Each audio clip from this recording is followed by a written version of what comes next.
쉽지만 어긋남이 없는 공부를 위해서 해피법당이 개설하는 새출발법회 2년차 30번째 수업입니다.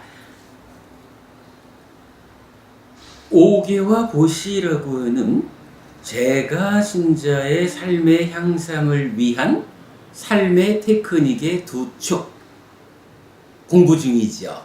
오계와 보시, 이 두 가지가 살아서는 행복한 삶을 유지하다가 죽어서는 더 나은 삶이 이어지게 하는, 하늘에 태어나게 하는 힘이 되는 것이다. 그래서 이것이 삶의 테크닉의 두 축이다 라는 공부를 하고 있습니다. 그와 관련해서 좀 상세한 공부가 진행되는 가운데 보시를 통해서 많은 공덕을 짓기 위해서는 무엇이 필요할까? 라고 하니 신심 있는 불자여야 한다. 오계와 보시라고 하는 이 두 가지가 나의 삶을 향상으로 이끄는 공덕이 되는 것이다 라는 믿음을 갖지 않고는 보시를 통해서 커다란 공덕을 성취할 수 없다. 당연한 얘기죠. 내가 공덕이 된다라고 믿지 않으면서 공덕이 되는 행위를 할 수가 없는 거거든요. 그런가 하면 두 번째는 보시할 거리가 있어야 한다라는 거였죠. 세 가지 보시가 있습니다. 제시, 법시, 무외시니까 제시를 하기 위해서는 어쨌든 내가 요만큼이라도 다른 생명을 위해서 나눠줄 수 있는 어떤 물질적인 것을 가지고 있어야 한다. 그래야 보시가 가능하다. 그런가 하면 두 번째, 법시라는 쪽에서는요, 내가 먼저 공부해가지고 부처님 가르침이 이렇게 우리 삶을 향상으로 이끕니다. 그러니 그대도 이런 가르침을 배워가지고 삶을 향상으로 이끄십시오 라고 알려줄 수 있는 거리가 있어야 돼요. 먼저 부처님을 만나서 공부를 해서 아는 것이 있어야 전해줄 수 있다. 요거 법시라는 보시를 하기 위해서 보시거리를 가지고 있는 것이다. 세 번째 무외시죠. 무외시는 뭐지든 대표적으로 오계를 지키는 삶을 내가 실천하는 거, 이게 무외시니까 두려움 없음을 베푼다라는 이 무외시를 하기 위해서는 필요한 게 뭐예요? 내가 먼저 오계를 지키는 사람이 되어 있어야 하는 거죠. 내가 오계를 지키는 사람이어서 나와 만나는 다른 생명들이 나로 인해서 두려움을 갖지 않게 될 때, 그때 비로소 이러한 무외시라고 하는 또 하나의 보시를 행할 수 있는 거리가 준비된 것이다. 요 개념도 보았고요. 그러면서 세 번째로는 보시 받을 만한 자가 있어야 한다라고 했는데, 이 보시 받을 만한 자, 아이고 내가 보시하려고 그래도 누구 받아줄 사람이 있어야 보시할 수 있지 뭐, 요런 개념으로 이해할 수 있지만 사실은 그거 아니라 그랬죠. 어떤 경우에도 내가 보시하고자 하면 보시받을 대상은 있어요. 이제 경에서, 이게 현존경의 얘기죠. 경에서 보시받을 만한 자가 있어야 커다란 공덕행을 실천할 수 있다. 이렇게 말할 때 보시받을 자는 누구예요? 이게 그냥 보시의 대상이 아니고 사상팔배라고 하는 상가, 부처님의 제자 중에서 벗어남의 과정, 그 영역에 속한 분들이 있을 때 그분들이 보시를 받아주면 보시가 어마어마하게 커다란 공덕이 되는 것이다. 이런 개념이었던 거죠. 이거 뭐 그냥 아무한테든 내가 베풀지 뭐 라고 하는 그러니까 보시를 받는 대상이라는 개념은 물론 당연해요. 보시 받아줄 대상이 없으면 보시를 못하죠. 그러나 세상살이라고 하는 현실에서는 내가 베풀고자 마음을 내면 누구든지 간에 받아줄 대상은 있는 거예요. 그래서 우리가 지난번에 그 얘기했죠. 지하철 타고, 그러니까 지하철 안에 어떤 말이 붙어 있냐 하면 3초만 들러보아도 자리를 양보받을 사람이 있습니다. 그죠? 그런 게 사실은 우리 삶의 현실이거든요. 그러니까 보시를 통해서 커다란 공덕을 짓자. 거기에 필요한 조건 이러면서 보시받을 대상이 있어야 된다라고 말하는 건 아니라고요. 그냥 누구에게 보시를 해도 보시 자체는 공덕이 되는 거지만 이 보시가 누구에게 어디에 보시할 때 커다란 공덕을 가져올까? 요 측면 앞으로 우리가 보시라는 공부에 연속되는 과정에서 상세히 공부할 거죠. 그런 측면에서 부처님은 보시받을 만한 자 그래서 사상팔배의 성자를 제시하는 거죠. 그래서 그 얘기도 했었죠. 부처님 전생에 웰라마 바라문이라는 아주 커다란 부자여서 무지무지하게 많은 보시를 했는데 아쉽게도 그때는 보시받을 만한 자가 없었다. 왜 보시받을 만한 자가 없었겠어요? 보시받을 만한 자의 그 정의가 해탈된 삶의 영역, 벗어남의 영역에 있는 성자들이 이제 오늘 우리가 알아볼 내용인 거죠. 그 벗어남의 영역에 속한 사상팔배의 성자들을 일러서 보시받을 만한 자, 보시받아 마땅한 분 이렇게 말을 하는 건데 부처님 전생이라는 것은 부처님이 없던 시절이에요. 부처님이 출현하기 이전에는 이러한 벗어남이라는 삶의 영역 자체가 없었잖아요. 그러니 이 세상 어디에도 사상팔배라고 하는 존재의 삶을 넘어서서 해탈된 삶으로 나아가는 이 공부의 영역에 다다른 그런 성자가 없었다. 그래서 많은 보시를 하기는 했지만 그 보시가 그저 평범한 보시에 불과했다. 이렇게 말하는 거잖아요. 자, 아무튼 이제 보시를 통해서 커다란 공덕을 짓기 위해서는 이런 세 가지 조건이 있다. 그 가운데 보시 받을 만한 분, 이 단어를 우리가 좀 이참에 상세히 공부합시다. 라고 공부의 한 과정을 지금 가고 있는 거죠. 그래서 지난 수업에서부터 아누따랑 뿐야케땅 로카사라고 해서 세상에 위 없는 복전이다라고 하는 구절이 있죠.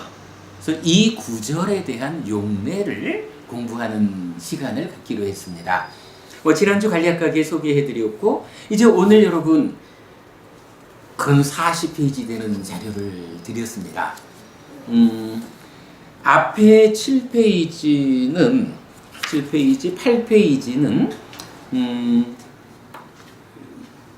이 아누따랑 뿐야키땅 로카사라는 구문이 어떤 형태로서 나타나느냐라는 것을 중심으로 그러니까 커다란 용례를 설명하고 있고요. 뒤에 33페이지에 따라 34페이지짜리 교재는 그 중에 하나의 용례, 공양받아 마땅하고 이렇게 되는 오늘 우리가 말하려고 하는 중심 주제를 담고 있는 경전 용례를 따로 상세히 조사를 해봤죠. 그렇게 이제 자료 드렸는데요. 자, 요 자료를 가지고 용례를 중심으로 커다란 설명 필요 없이 경전의 의도를 알아보는 공부 시작해 보겠습니다.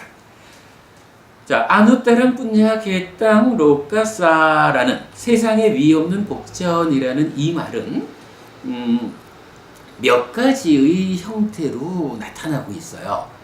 첫 번째는요, 완전한 형태를 갖춰서 나타나는데 우리 삼보예찬 할 때 승보예찬이 나오죠. 승가예찬, 상가예찬 이렇게 말하는.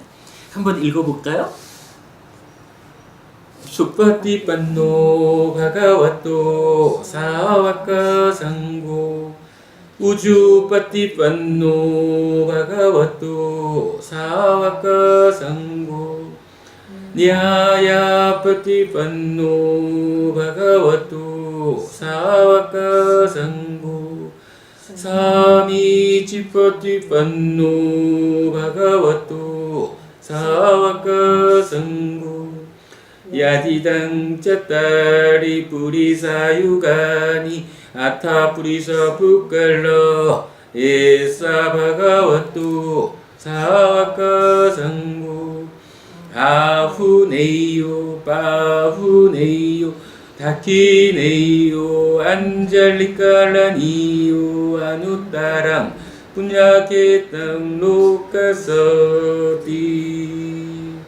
자, 이게 번역은 그분 진지하게 수행하는 부처님의 제자들인 상가, 정확하게 수행하는 부처님의 제자들인 상가, 올바르게 수행하는 부처님의 제자들인 상가, 여법하게 수행하는 부처님의 제자들인 상가, 이분들은 넷상의 대장부요 8무리의 성자들, 이분들은 부처님의 제자들인 상가이니 공양 올릴 가치 있는 분들, 환영할 가치 있는 분들, 보시 올릴 가치 있는 분들, 합장 공경할 가치 있는 분들이며 이 세상에서 위없는 복을 심는 대상입니다 라고 이렇게 나타나죠.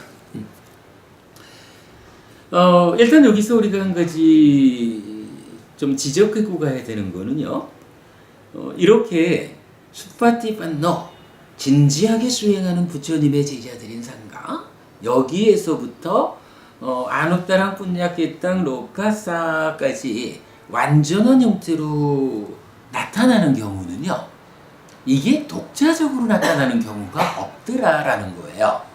말씀드리지만 불법성 삼보에 대한 예찬으로 지금 요 완전한 형태의 문장이 나타난다 그랬잖아요. 이게 경전의 어디에도 불법성 삼보 중에 승가에 대한 예찬만 하자 이래가지고 여기만 떼어가지고 승가의 이야기로만 나타나는 경우가 없다라는 거예요. 이렇게 완전한 형태로 나타날 때는 반드시 불법승. 그래서 부처님에 대해서는 이티비소바가와 아라항 삼마삼부또 이렇게 나가는 거죠. 법보에 대해서는 스와카또 바가왔다 담모 이렇게 나가잖아요. 이어가지고 수파티판노 바가와토 사가상고 이렇게 세 가지가 항상 짝을 이루어가지고 같이 나오고 있다. 불법승 삼보는 개별적으로 나타나지 않는다.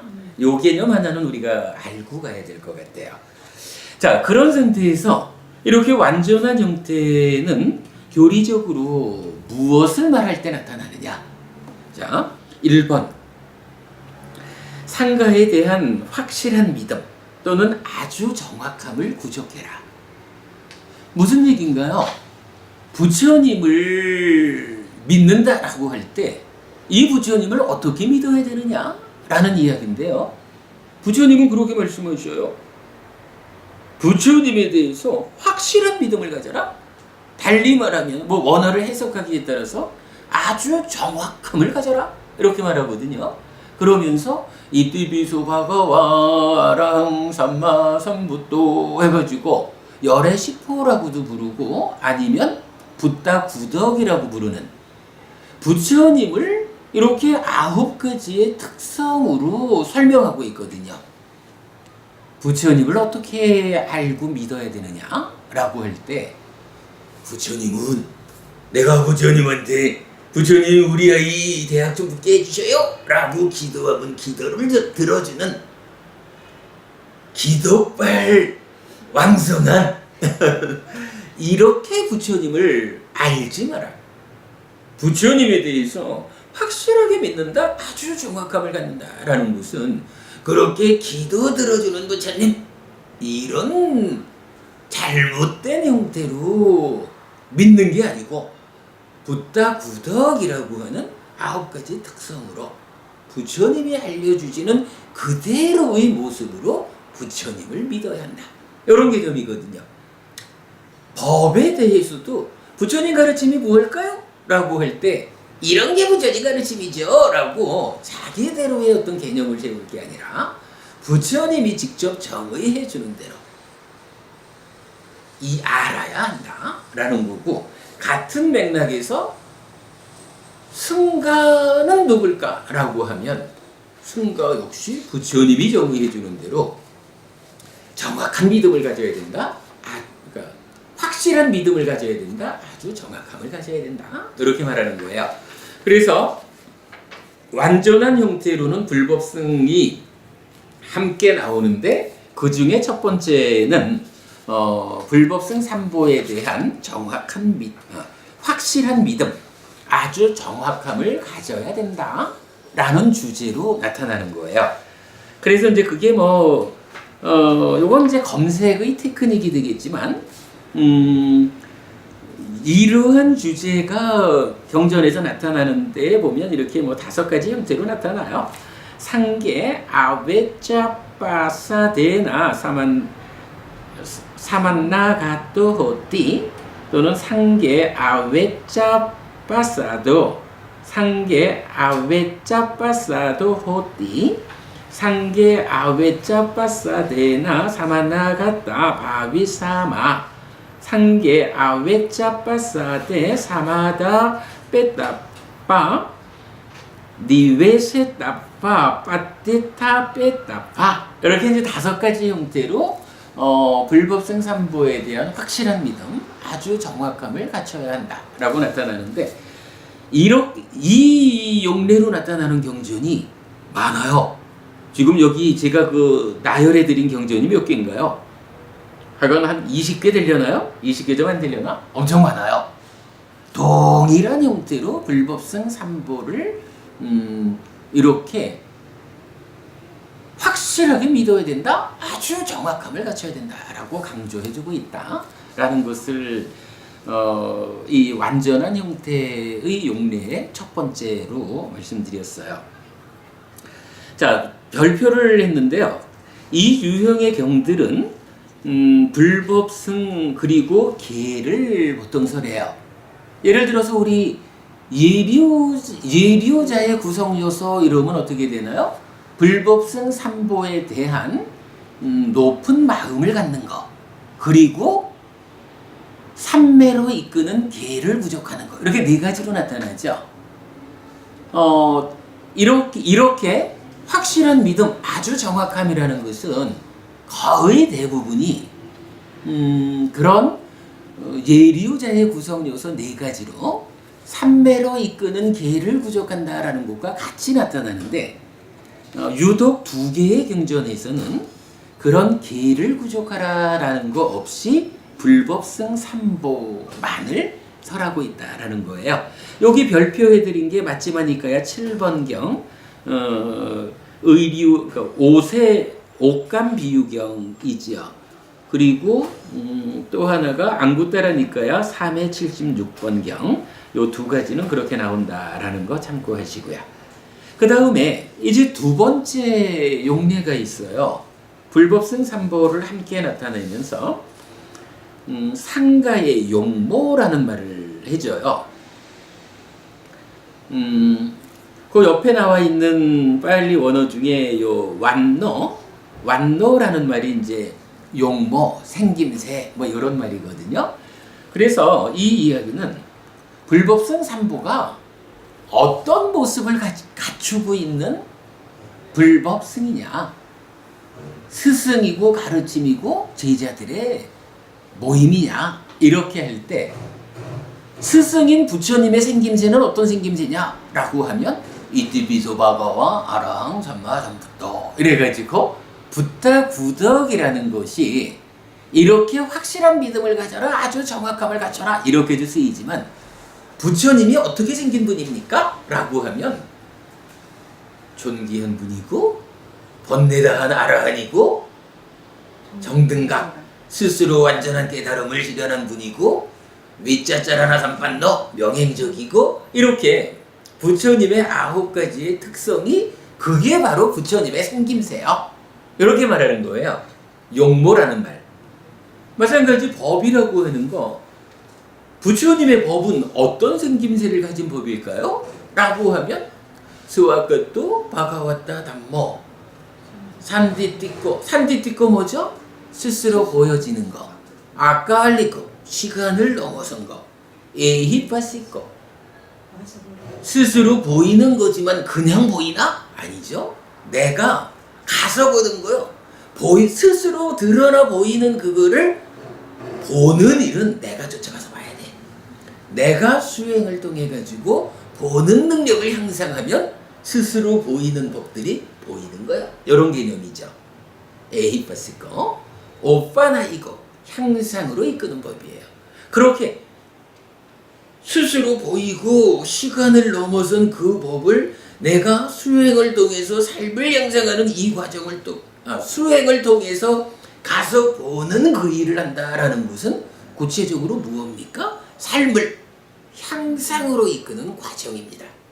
이렇게 가서 보는 일을 통해서 내 삶이 욕계의, 그러니까 소유의 삶에서 색계무색계 존재의 삶으로 향상하고, 거기에서 또다시 해탈된 삶으로 벗어남의 과정을 가게 되는 이런 향상으로 이끄는 가르침이다. 그리고 빠짜땅 외디따법인유히 하면은 지혜로운 자에게 제각각 알려주는 법이다. 이렇게 말하는 거죠. 열반이라는 어떤 실죄가 있어서 그리 쫓아가는 공부가 아니고, 내가 삶을 향상하다 보면 열반이 나에게서 실현되는 거, 너에게는 너의 열반이 실현되는 거, 이런 개념이잖아요. 법이라는 게 어떻게 생긴 거예요? 라고 물으면 부처님이 이렇게 답을 하는 거예요. 법의 용모, 법의 생김새가 그런 것이다. 그러니 요렇게 생긴 법 말고 엉뚱한 가르침을 쫓아가서 공부하자라고 하면 이거는 부처님이 설한 법의 모습이 아니요. 딴 데 가서 찾지 말고 생긴 그대로를 잘 보고 찾아와. 뭐 이런 개념. 불법승의 용모라고 하는 개념이 그런 거예요. 마찬가지 이제 승가. 상가는 어떻게 생긴 상가입니까? 라고 하면 이제 우리가 지금 공부하는 이 완성된 형태로 요렇게 설명되는 승가가 바로 부처님의 성스러운 제자들의 모양이요. 부처님 제자들이 어떻게 생겼어요? 이러는데 이와는 다르게 경전에는 이제 여러 가지가 나타나잖아요. 뭐 봉든한별을 한 이런 수행자들도 있고, 뭐 또 나형 외도라 그래서 팬티조차 안 입는 완전히 발가벗고 살아가는 수행자들도 있잖아요. 뭐 이런 수행자들, 그게 그들의 모습이야. 부처님 제자들의 모습은 어떻다고? 요런 모습을 갖고 있어 라고 이 하나의 완성된 형태가 일단은 불법승삼보에 대한 확실한 믿음, 아주 정확함을 갖춰라 라고도 쓰이지만, 이렇게 딱 하나의 경전에서는 이게 바로 불법승의 모양이야. 부처님을 어디 가서 찾을 거요? 요렇게 생긴 스승을 찾으면 그 스승이 부처님이야. 법이 어디 있어? 요렇게 생긴 법을 찾으면 그게 부처님의 가르침이야. 어떤 제자들의 모임을 우리가 찾아갈 거요? 어떤 스님들을 찾아갈 거요? 요런 특성을 갖춘, 요런 모습을 갖춘 수행자들을 찾아가면 그게 부처님의 제자들의 모임인 승가야. 요렇게 알려주는 거예요. 용모라는 의미, 말 자체가 이해하기 어려운 게 아니지만 그 의미를 이렇게 이해하는 것은 또 의미가 있겠죠. 어쨌든 부처님은 나의 제자들은 이러하다, 여기에 어긋남이 없다, 이 부분을 강조해주고 있는 거예요. 자, 그 내용 두 번째 용례로 보았고요. 자, 그 다음에 이제 세 번째 용례로는 상가를 계속해서 기억함이라고 나타나요. 요건 이제 대표적으로 어떤가요? 요번에 우리 독송집 2번 드린데도 보면 마하가짜나경에서 계속해서 기억해야 하는 6가지 이렇게 나타나죠. 그때가 뭐죠? 불법승, 계, 보시, 천신 이렇게 6가지를 계속해서 기억해야 한다라고 나타나죠. 우리 뭐 다른 법회들을 통해서 보았지만 사실은 수행을 할 때도 어떡하나요? 마음이 호흡이라고 하는 하나의 대상한테로 잘 집중되지 않을 때 어떻게 해요? 계속해서 기억해야 하는 이 6가지를 기억하는 일, 생각하는 일을 통해 가지고 탐진치를 가라앉히고 호흡으로 되돌아가는 이런 부분도 말하고 있죠. 이 완성된 형태의 3번째 용례는 이렇게 불법승, 계, 보시, 천신이라는 6가지를 계속해서 기억한다라는 용례를 가지고 나타나고 있어요. 요게 하나, 둘, 셋, 넷, 다섯, 6개의 경전에서 반복적으로 동일한 내용으로 나타납니다.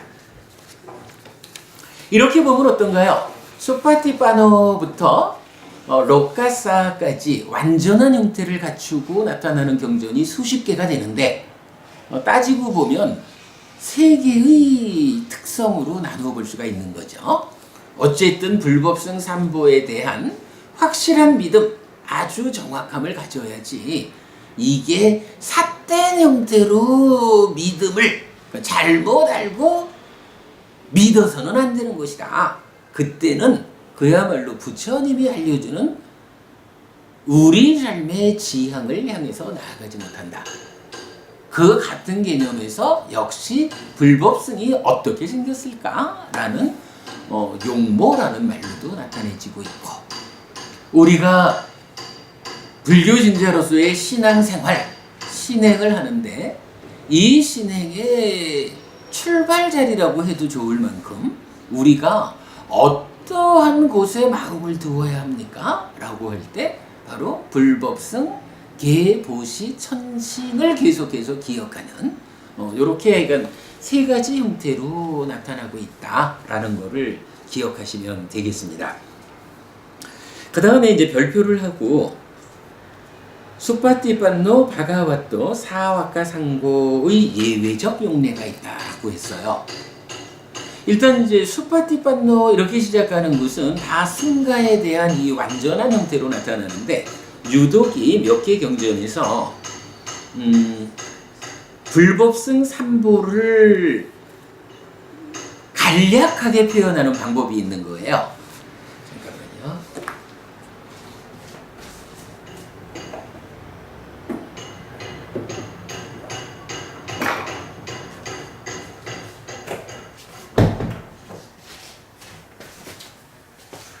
우리가 지금 보면 이 완전한 형태는 불법승 삼보가 같이 나타난다고 그랬잖아요. 근데 같은 맥락에서 그 3가지를 묶어가지고 대표적인 표현만 가지고 말해주는 방법이 있어요. 이거 굉장히 중요한 표현이죠. 삼마삼부토 바가와 스와카토 바가와타 담모 수파티판노 바가와토 사와카 상고 띠 이렇게 됐는데 무슨 의미냐 하면요, 바가와가 부처님이거든요. 세전 이렇게 번역되는 말이죠. 이 부처님은 삼마삼부토 정등각이다. 완전하게 깨달은 분이다. 그러니까 바르고 완전하게 깨달은 분이다. 부탁부덕식으로 말하면 9가지 특성으로 부처님을 말하잖아요. 그런데 여기서 불법성을 한꺼번에 말하느라고 대표적으로 부처님을 삼마삼부토 바가와 즉 부처님은 삼마삼부토다. 바르고 완전하게 깨달은 분이다. 이렇게 말을 하고요. 그 다음에 법은 스와카토 바가와타 담모 해가지고 설명되잖아요. 거기에서도 대표적으로 스와카토 바가와타 담모라고 해서 법은 부처님에 의해서 잘 설해진 것이다. 그 다음에 상가는 이렇게 완전한 형태로 길잖아요. 그 상가에 대한 예찬을 대표해서 쓰는 말이 수파티판노 바가와토 사와카 상고 부처님의 제자들의 상가는 잘 실천한다. 요 말로 대표해주고 있는 거예요. 그러면 이제 길게는 전체를 이제 우리가 기억하면 되지만 그냥 짧게 한마디로 불법성 삼보를 표현해보자라고 하면 이제 요거 삼마삼부토 바가와 스와카토 바가와타 담모 수빠띠빤노 바가와토 사와카 상고 이러면 불법성 삼보를 한 구절로 동시에 예찬하는 거예요. 근데 여기 이제 괄호를 친 게 있어요. 괄호 친 거는 경전에 따라서는 이게 생략될 수 있다는 거예요. 그래서 가장 생략된 형태로는 삼마삼부토 바가와 수와카토 담모 수빠띠빤노 상고띠 그러면 부처님은 바르고 완전하게 깨달은 분이고 법은 잘 설해졌고 상가는 잘 실천한다. 이렇게까지 압축된 형태로도 나타나고 있다라는 거예요. 이 표현은 여러분 꼭 좀 기억해 둘 필요가 있겠죠. 불법성 삼보를 전체적으로 말하자면 조금 길다고요. 그러나 그 세 가지를 압축해가지고 하나의 구절로 딱 외우는 데는 아주 좋은 우리가 신앙생활의 지표로 삼는데 아주 좋은 표현이죠.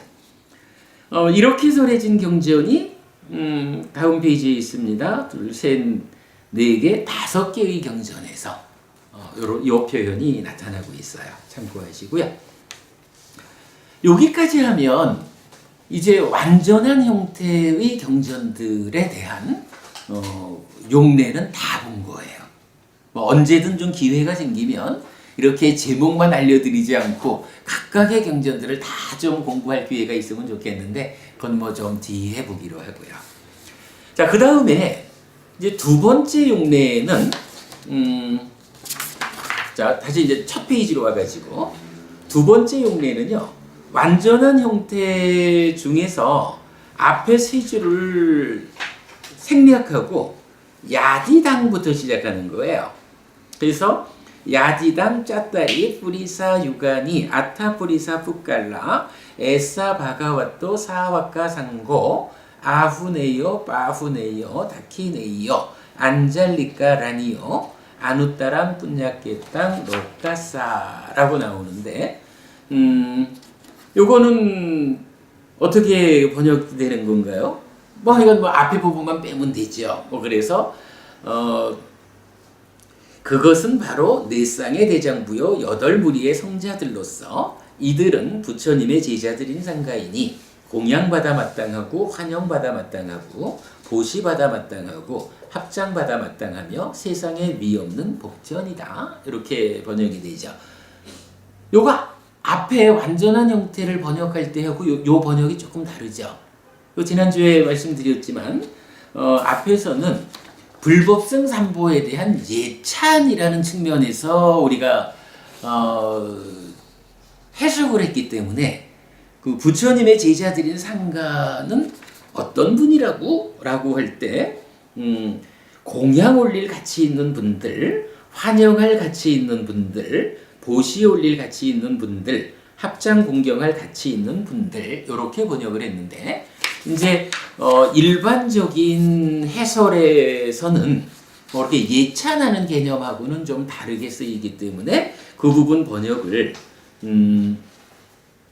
공양받아 마땅하고 환영받아 마땅하고 보시받아 마땅하고 합장받아 마땅하다라고 조금 다르게 표현을 하고 있죠. 그 부분 참고하시고요. 어쨌든 이렇게 그 야디당부터 시작해서 나타나는 경전이 2개가 있는 거예요. 청정한 믿음경하고 쭌디경인데 일단 청정한 믿음경에서는 이제 그 번역된 것을 읽어보면 이렇게 나오죠. 비구들이여 승가나 무리에 관한 한 열애의 제자들의 승가가 그들 가운데 으뜸이라고 불리나니 그러니까 승가라는 말하고 어떤 무리, 그룹이다라는 말은 꼭 부처님 제자들에 대해서만 상가라는 표현이 쓰이는 게 아닌 거예요. 부처님 당시에 다른 그 외도의 종교에서도 어떤 스승이 있으면 스승을 따르는 무리들을 상가라고 불렀던 거예요. 그래서 이제 육사외도를 표현할 때 보면 상가를 갖추었고 이런 표현이 나타나거든요. 이제 그렇게 뭐 승가라고 하든 어떤 무리, 그룹이 지어 있는 이러한 단체들 가운데에서 가장 으뜸 가는 단체가 어떤 단체냐 하면 바로 열애의 제자들인 승가가 그들 가운데 으뜸이라고 불린다. 그들은 누구냐 하니 바로 이제 야디당부터 나오는 거죠. 넷상의 대장부요, 8무리의 성자들로서 사쌍팔배요, 요 얘기죠. 이들은 부처님의 제자들인 승가이니 공양받아 마땅하고 내지 세상에 위없는 복전이다. 이러한 분들이기 때문에 어떠한 사람들의 모임 가운데에서도 으뜸이 되는 승가다. 이렇게 말해주는 거죠. 쫀디경은 동일한 말씀을 설하는데 앞의 경은 비구들이여 이렇게 설하고 쫀디경에서는 쫀디여라고 설해지는 대상만 달라요. 동일한 가르침을 설하고 있어요.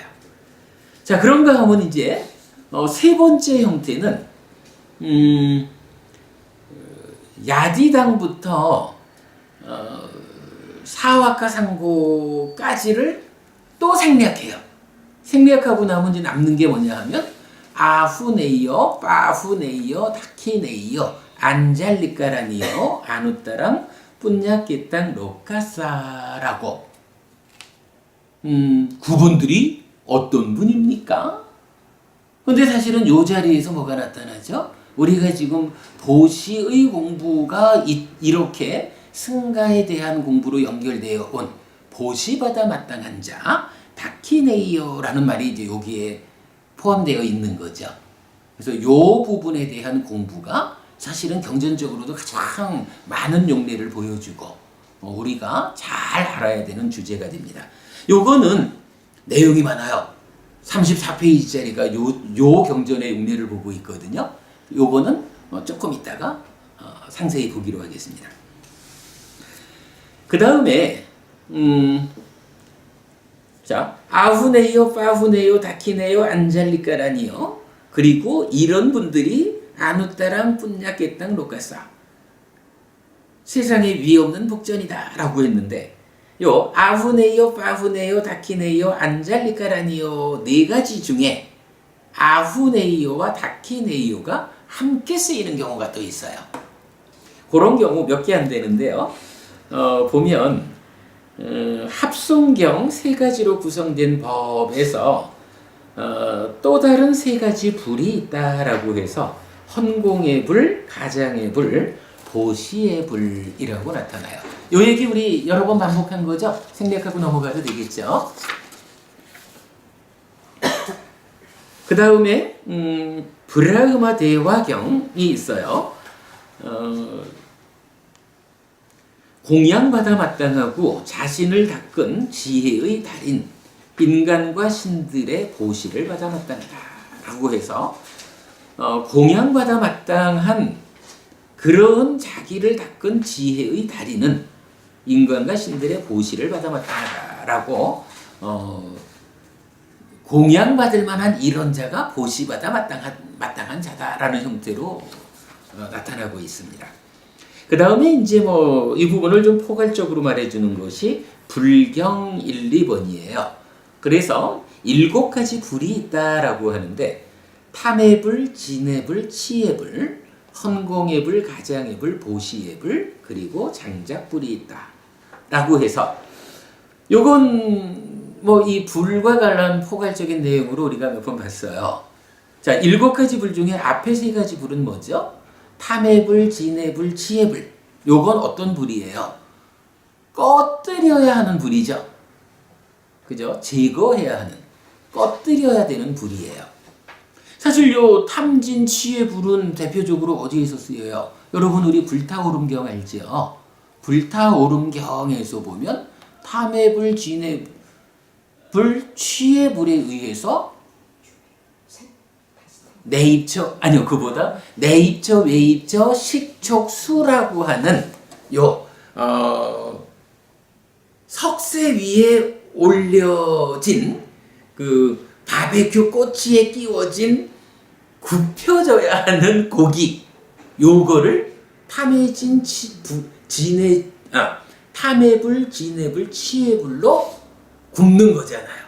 그러면 거기서 연기가 나고 활활 불타오르는데 그게 뭐예요? 생노사 수비고우대. 탐해불, 진해불, 치해불이라는 것은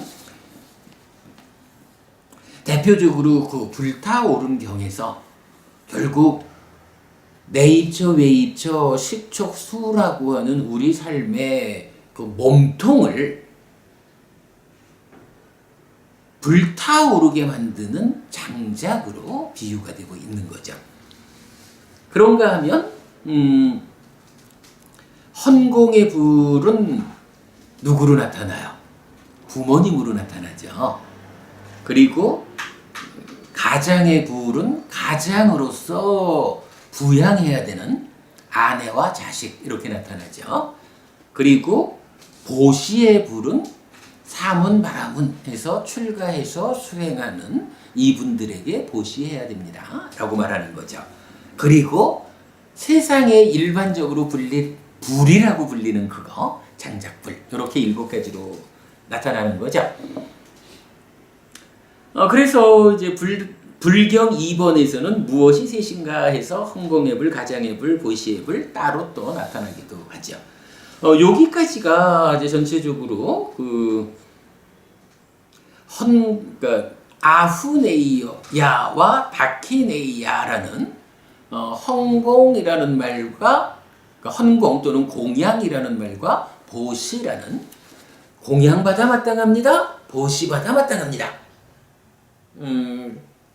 공양받을 가치가 있는 분입니다. 보시받을 가치가 있는 분입니다. 요렇게 쓰이는 두 용어가 함께 나타나는 경우죠. 그렇게 보았습니다. 자, 그리고 나면 이제 그 다음에는 아후네이어, 즉 공양받아 마땅하다라는 이 용어가 혼자 나타나는 경우가 있어요. 우빨리경은 개송해서 공양받을 만하고 약하이고 인간 중에 최상이고 저울질할 수 없으며 라고 해서 부처님을 찬탄하는 개송으로 나타나고 있어요. 그 다음에 안구따라니까요 둘의 모음에서 시주하는 사람들의 공양을 받을 만하다라는 표현으로 또 나타나고 있고요. 그 다음에 안구따라니까요 셋의 모음에서 범천과 함께한 경이란 경전이 있는데요. 이 경전은 이 공양받아 마땅하다라는 말의 의미를 가장 잘 표현해주고 있어요. 비구들이요, 아들들이 또는 뭐 자식들이 해도 되겠죠. 자식들이 집에서 부모를 공경하는 그런 가문은 범천과 함께하는 가문이다. 아들들이 집에서 부모를 공경하는 그런 가문은 이전의 스승과 함께 사는 가문이다. 아들들이 집에서 부모를 공경하는 그런 가문은 공양받아 마땅한 자와 함께 사는 가문이다. 여기서 이제 아후네이어 나타나는 거죠. 비구들이요. 자, 그러니까 여기서 자식들이 집에서 부모를 공경한다라는, 부모를 공경하는 이런 가족을 말하기를 범천이라고 하는 높은 신과 함께하는 거예요. 이전의 스승들과 함께하는 거예요. 그리고 공양받아 마땅한 자와 함께하는 거예요. 이렇게 표현을 하면서, 그렇다면 범천이란 누구냐? 범천이 누구길래 부모를 공경하는 그런 가족을 범천과 함께하는 가문이라고 할까? 라는 거죠. 범천이 바로 부모를 두고 한 말이다. 부모가 바로 범천이어서 부모를 봉양한다라는 것은 범천이라는 신을 봉양하는 것과 같다 라고 말해주고 있는 거예요. 마찬가지 이전의 스승이란 부모를 두고 한 말이다. 이런 거는 뭐 우리 이서부화 같은 데서도 나타나는 거죠. 뭐 늙은 부모를 갖다 버려라 라고 하는데 부모를 버리지 않고 숨겨뒀다가 국가에 커다란 어려움이 있을 때 부모의 지혜를 빌어가지고 해결하고 뭐 이런 우리 옛날 이야기도 다 있잖아요. 이렇게 부모를 공경한다라는 것은 이전의 스승을 공경하는 것이다 라고 말하고 있고요. 그 다음에 공양받아 마땅한 자란 부모를 두고 한 말이다 라고 했어요. 공양받아 마땅한 자 이러면은 어쨌든 공양받아 마땅합니다. 환영받아 마땅합니다. 보시받아 마땅합니다. 합창받아 마땅합니다 라고 하는 성스러운 제자들을 지칭하는 용어잖아요. 그런데 부모를 모시고 사는 것이 이렇게 성스러운 제자를 모시고 사는 것과 같이 공양받아 마땅한 자와 함께 사는 것이다. 이렇게 말해주는 거예요. 그러면서 그것은 무슨 이유 때문인가? 부모는 참으로 자식들에게 많은 것을 하나니 자식들을 키워주고 먹여주고 이 세상을 가르쳐주기 때문이다 라고 했어요.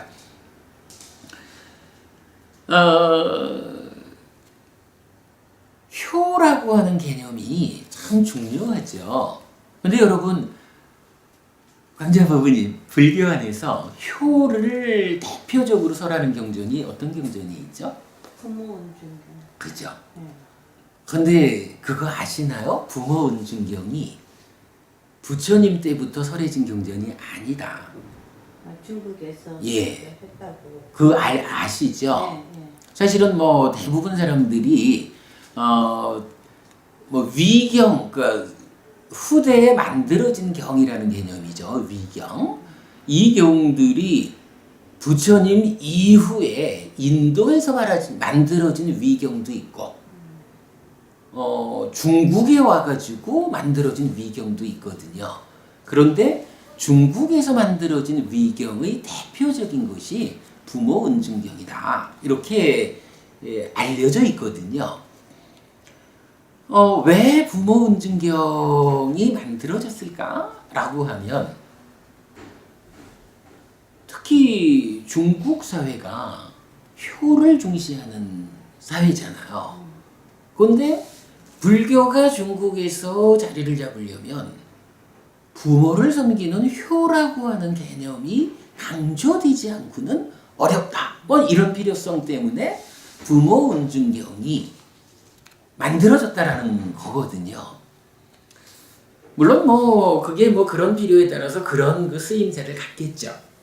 우리가 여기서 이제 알아봐야 되는 것은 그렇다면 부모 은중경을 부처님이 직접 설하지 않았다면 부처님은 부모님의 은혜에 대해서 뭐 살다 보면 윤회의 과정에 우리가 시작을 할 수 없음 상류다 이런 데 보면 우리가 만나는 사람들 중에 예전에 윤회의 과정 중에서 나의 어머니가 아니었던 사람을 만나기 어렵고 나의 아버지가 아니었던 사람을 만나기 어렵고 부모 형제가 아니었던 사람을 만나기 어렵다. 이렇게 말을 하니까 따지면 언젠가는 광자부부님이 저의 어머니였을 때도 있었을 거고 광자부부님이 저의 아버님이었을 때도 있었을 거고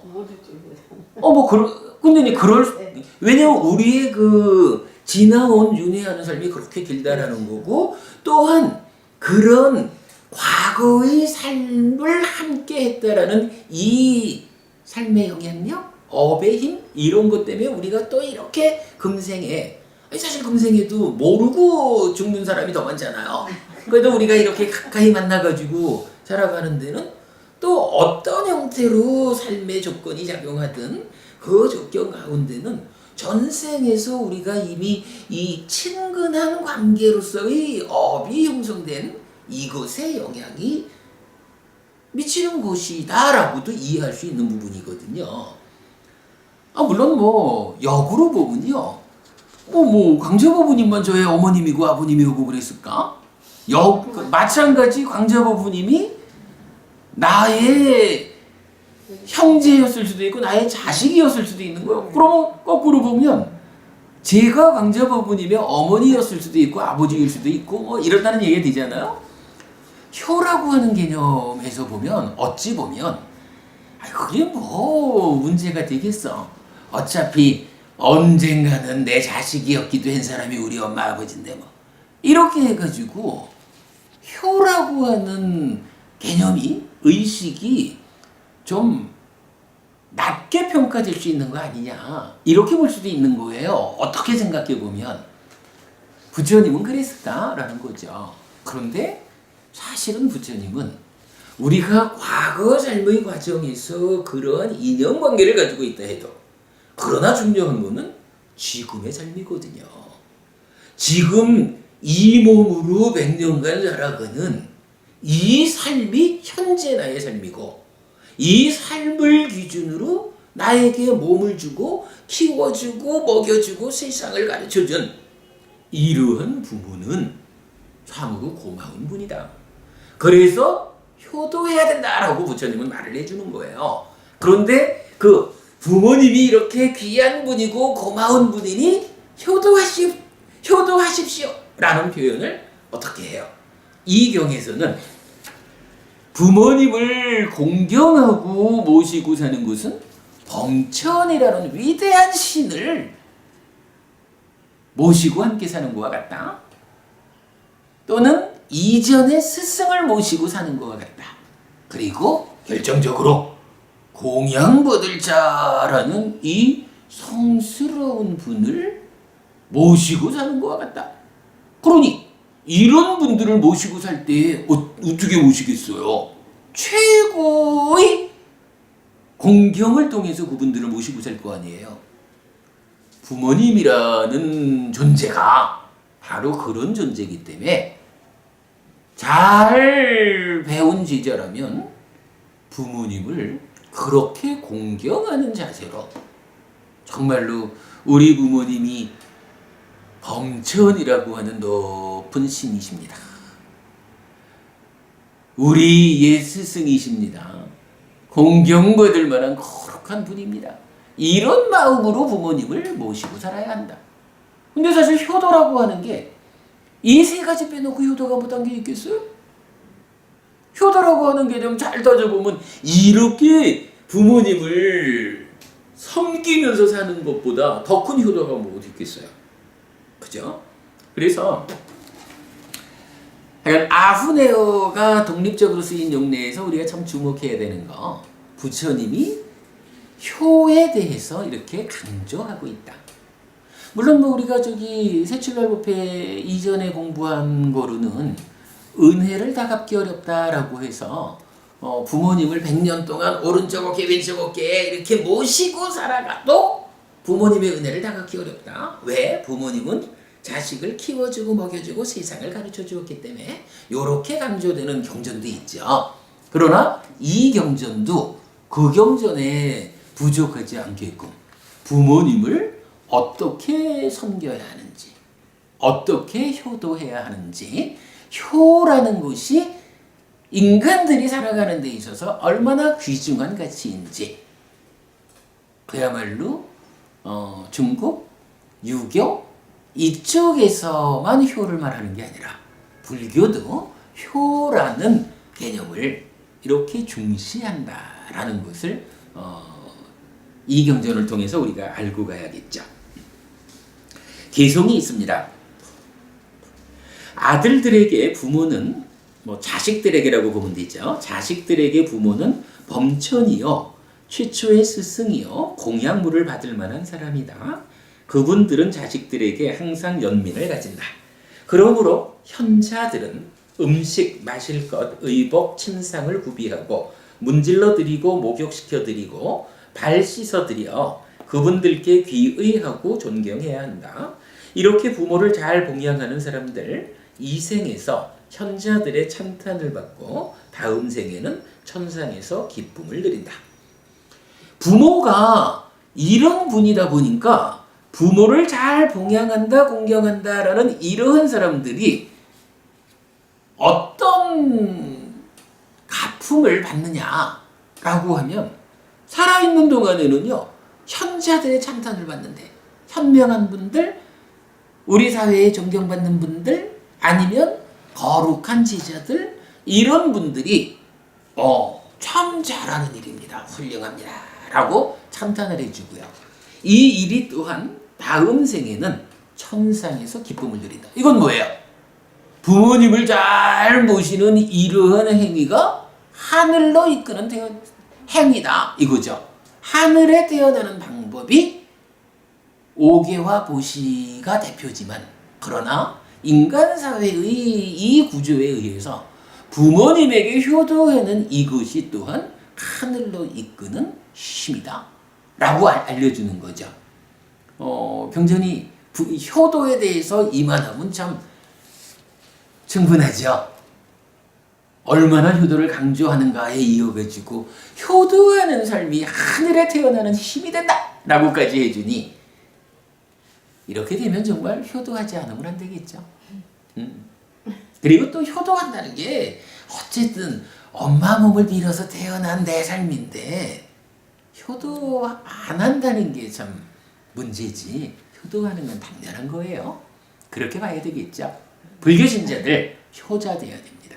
효자 효녀가 돼야 됩니다. 네, 그렇게 보고요. 그 다음에 범천경이라는 경전이 또 하나 있어요. 앞의 경전은 안구따라 니까야의 세세 모음에 속한 경인데, 이번에는 넷의 모음에 속한 경이 있는데, 여기에서는 똑같은 이야기를 하는데 부모님을 비유하는 데에 한 가지가 추가돼요. 그래서 이전의 신과 함께합니다 라고 해서 네 가지로, 그러니까 범천과 함께하고, 이전의 스승과 함께하고, 이전의 신과 함께하고, 공양받을 분과 함께하고, 이렇게 나타나요. 조금 더 강조가 되어 있어요. 또 넘어갈게요. 자, 여기까지를 하면 아후네이오에 대한 경전을 다 공부한 거예요. 그럼 오늘 우리가 어떤 걸 보았죠? 그러니까 승가를 예찬하는 완전한 형태.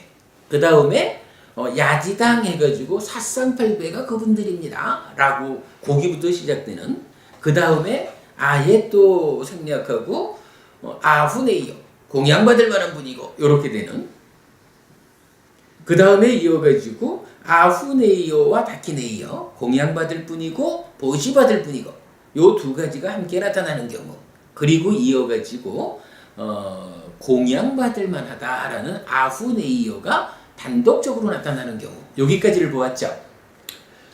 시간이 1시간이 다 됐네요. 우리 새출발 법회는 1시간을 넘기지 않아야 되죠. 50분 기준인데 일단 오늘 여기까지 하겠습니다. 다키네이오의 독립적인 용례가 또 몇 개 경전으로 나타나는데, 제가 시간이 부족해서 요 용례를 번역을 해놓지 못했는데, 다음 주에는 요 다키네이오, 사실은 우리가 이 주제로 넘어오게 된 본 의미죠.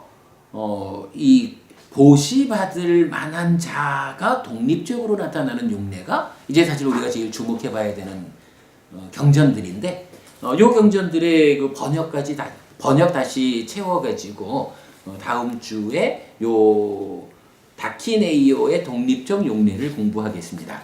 그리고 나면 거기에 이어가지고 아까